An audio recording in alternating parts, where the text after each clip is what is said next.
This idea fleshes out some of the broader concepts that were in my first video. It is not a good video, and I should probably redo it, but I don't want to.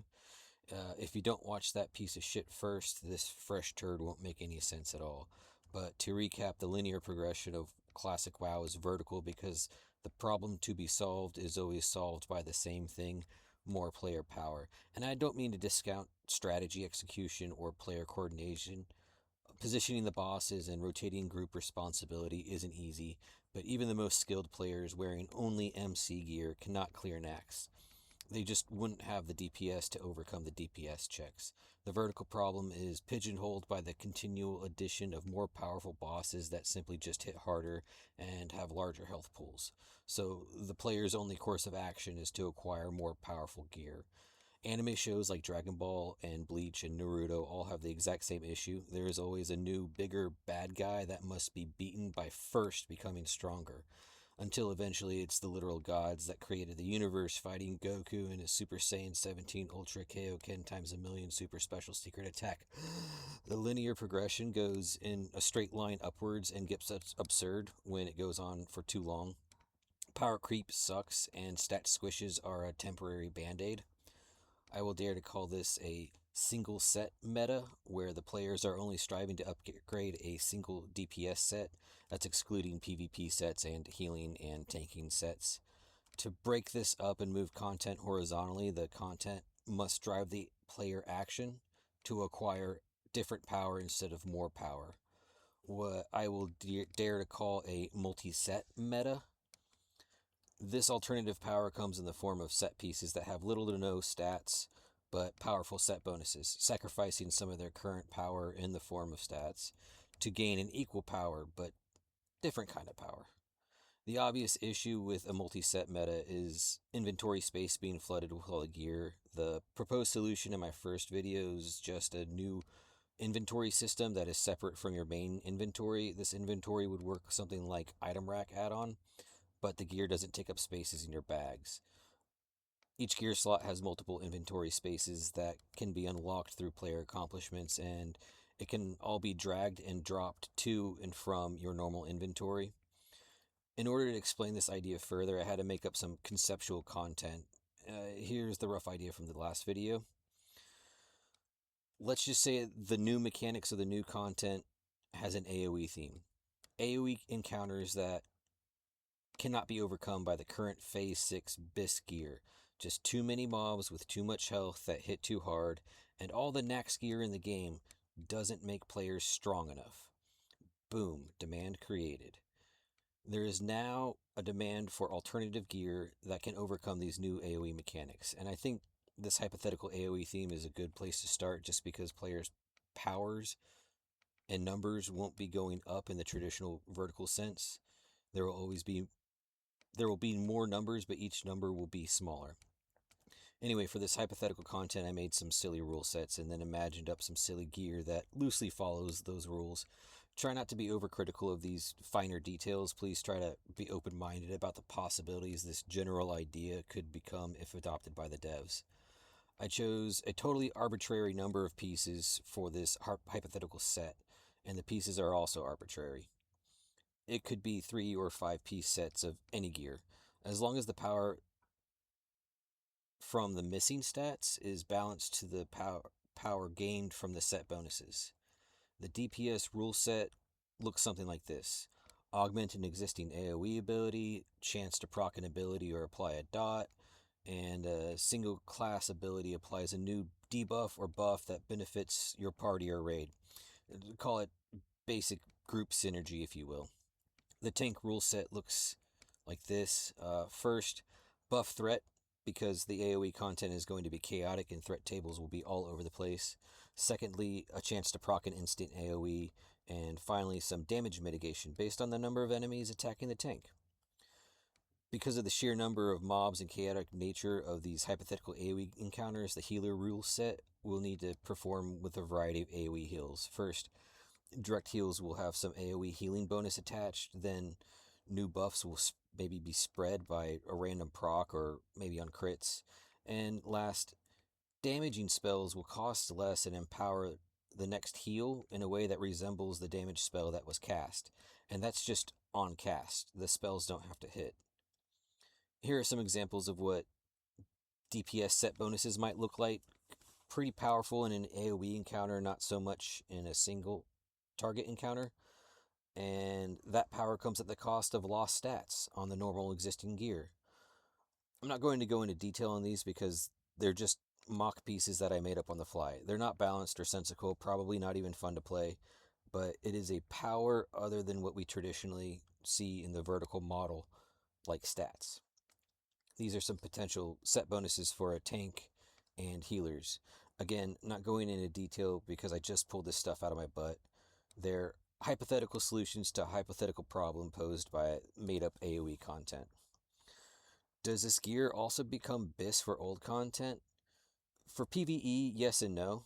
Trash packs will be easier in old raids and maybe a few bosses with mob waves, but most single target boss encounters will still call for the current standing BIS pieces. For PvP, I don't think these pieces change much for standard world PvP and 1v1 duels, except for wiping raid groups on their way to the entrance of the raid. There is an argument to be made that these new pieces shake things up in Warsong Gulch and Arathi Basin as some larger teams clash on the battlefield. But this gear absolutely becomes BIS for Alterac Valley and would turn the current competitive strategies upside down, competitive being the key word. Anyway, the important thing is that the power from this new gear isn't continuing the vertical climb directly upwards. The power has shifted horizontally, but not completely. I don't think power creep can be stopped entirely, just carefully mitigated and impeded with a little creative thinking. There will always be some upward trend to this power. Is the exchange of all the stats lost of comparable value to the set bonuses? This is the stat stick dilemma we've experienced at one point or another with weapon upgrades specifically. Considering the pros and cons of a high DPS weapon with a nice chance on hit proc versus another weapon that has a healthy amount of primo stats that are perfect for your character. It comes down to use case scenario. If you're solo questing, you want that Bonebiter. If you're in a melee cleave group, you want Ravager. It gets even messier when you add in the rarer and more useful stats like hit and crit. So a big part of this horizontal shift will be to shift player thinking to regard every piece of normal gear as a stat stick. All gear currently available in Classic becomes a stat stick to be weighed against the new set bonuses. It's use case scenarios being the new content that demands it. To clarify my point a little bit, old content will always be in demand because it's the only source for stat-based gear. The set sizes and bonuses will need to be a mostly fair exchange of power. To get hit cap and optimal stats from the rest of your gear, all BIS list will be recalculated from the ground up for each new set. And all old content forever stays relevant because it's the only source for vertical power. Items from MC and ZG and BWL will become BIS for different sets, even if they weren't part of the main vertical BIS anymore when Phase 6 was released. To recap, we had a hypothetical challenge that traditional powerful gear couldn't overcome. We attained the new gear pieces and mathematically calculated the new BIS list for every class, spec, and role, and then overcame the hypothetical problem. We didn't continue our strictly vertical power climb to becoming insanely powerful and invincible gods. But what about the epic loot? All that set bonus malarkey was about blue pieces of gear. I want dank epics with extreme power. Let's imagine that the final boss of a new raid presents a problem that can't be overcome by stats or set bonuses. We'll use movement mechanics as the hypothetical problem. It doesn't matter how powerful you are, you can't move quick enough to overcome the boss mechanic. What's the new solution? Movement spells that are hard locked to new gear. No stats or set bonuses, just a useful spell. And like I said in my original video, backporting abilities from future expansions is probably inevitable. The idea is to expand the toolset, not increase the power of the existing toolset. Devs could easily keep class identity when adding abilities, or they could mix it up and give spells to other classes, or all classes. What if the new mechanic to overcoming the last boss is crowd control based, and the key is augmenting existing crowd control abilities? This piece would be hella OP in PvP, but useful in that scenario. What if the what if constant threat drops and threat resets were part of the final boss fight, and threat drop abilities became bis for that encounter? Again, future spells could be backported or swapped around, or maybe new, unique spells entirely. Remember, this is all silly and hypothetical. I'm just trying to spitball examples of horizontal power. This made up gear is OP, but it doesn't have anything more than a handful of stamina and, I don't know, abysmal armor value. The new cycle that isn't going strictly up the vertical power scale will go something like this. The new horizontal phase is added. Players jump into the quest chains and get into the lore that explores Azeroth in more detail. They do the new 5 and 10-man dungeons to acquire the new set pieces with powerful bonuses. Once BIS is calculated, that gear allows them to overcome the mechanics of the new raids and start acquiring new abilities tied to gear. And at the end of the phase, the multi-set meta is established and power creep was mostly mitigated. And I think it would be nice if the ability gear somehow tied into the next phase, somehow being necessary to accomplish quests of the next phase. Here's an arbitrary release timeline. We'll put this goofy AoE idea here, and the next phase will be arbitrarily placed here. Maybe the theme will be movement, then threat, then crowd control, maybe endurance like HP5 and MP5. And maybe there will be a phase that requires a combination of sets mixed and mashed together to overcome encounter mechanics. And this just goes onward horizontally forever until the devs run out of ideas. The whole time, stat gear is still sought after in the original content.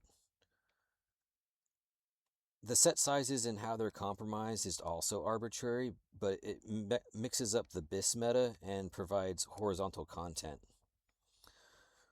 What about professions and faction reputation?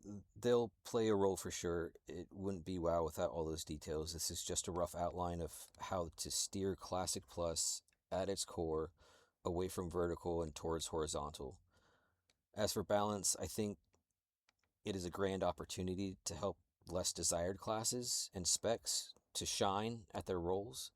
The Fury Warrior Zugzugs can take a back seat and let Shadow Priests and Moonkins and Paladins and Shaman stand in the spotlight for a little while. I appreciate you for giving my idea any amount of your time. I'm not trying at all to become a YouTuber or a person of note within the WoW community. I just had what I thought might be an okay solution to the vertical problem that Classic Plus will have to figure out and become some form of horizontal and sustainable. And I guess I just needed to share that idea and get it out of my head.